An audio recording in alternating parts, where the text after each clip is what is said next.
Chapter 7 Unexpected Paths.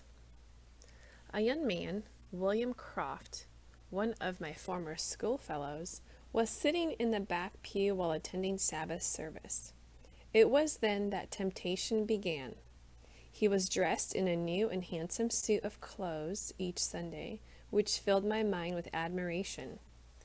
Therefore I made a plan, and immediately after one service I joined him, and he informed me that he had been bound apprentice to a mercantile in Carlisle for some time. He gave me a very glowing account of the happiness of his life and the pleasures of the town, and invited me to come and see him some Sunday when I could get liberty, but added that I must not appear in the suit of clothes I then wore. My father, coming up, interrupted our discourse, but not till I had drawn in a great deal of poison from the conversation of this young man. As we walked home, my father talked to us in his usual lovely manner, but I remember that I was sullen and reserved, little foreseeing that this would be the last time when our family would walk together from church.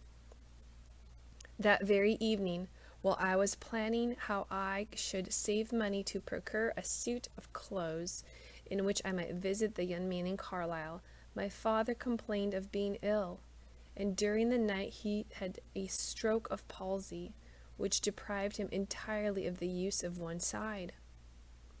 This affliction came upon me utterly unprepared. All my schemes of pleasure disappeared, for the maintenance of the family now depended on me and upon what little my mother could earn, for my sister, who was not more than 14 years of age, was entirely engaged in attending upon my father. My heart rose against this affliction, yet as I was so far restrained by a merciful God working on me by the means of natural affliction and the shame of not being thought a good son, that I did not draw back from duty, but worked hard, and brought in all my earnings to my mother. Neither did I allow myself to express my uneasiness, excepting to my sister, not considering that her trials were as great as mine.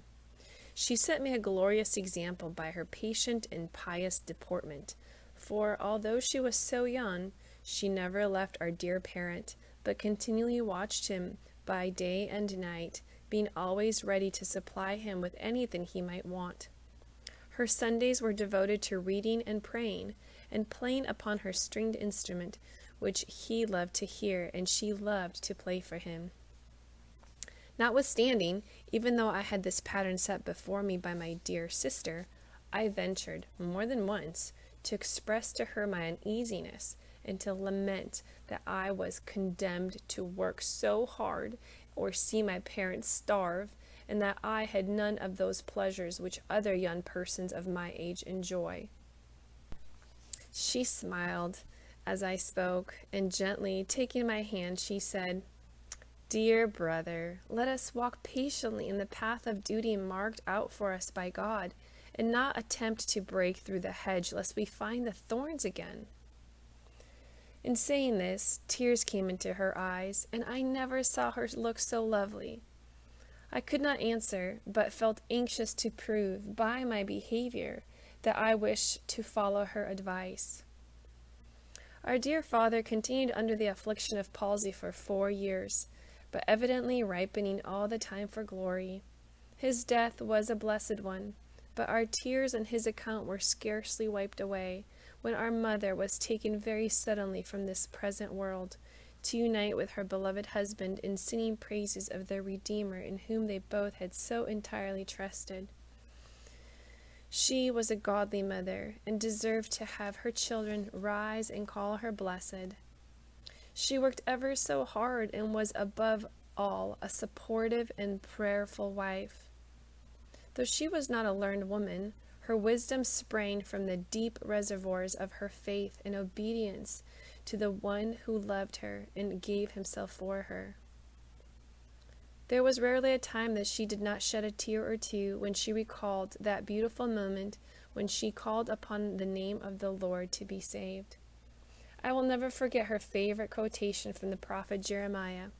In Jeremiah 33:3 it says, "Call unto me, and I will answer thee, and show thee a great and mighty things which thou knowest not." Thus were my revered parents both removed to the land of joy and peace, where the mountains and the hills break forth in singing, and all the trees of the fields clap their hands, where instead of the thorns come up the fir tree, and instead of the briar, the myrtle tree. Dear reader, remember that life, like a vapor, appears for a moment and then vanishes away. Our dear earthly parents work hard to provide for us, and seldom with the appreciation they deserve. Oh, honor thy father and thy mother, for tomorrow they could be gone as are mine. God has placed them as a heavenly hedge. But if this heavenly hedge be removed by his divine providence, then walk circumspectly. So much the more you will need to be on the alert, standing firm in the faith, because your adversary, the devil, will attempt to devour you. Freedom from your earthly parents' authority brings responsibility, and your steps must be taken with great care and caution. That old serpent, the devil, knows our fleshly weaknesses and will tempt you with various lusts and vain persons. You must choose your friends wisely and care not for what seems unending pleasures.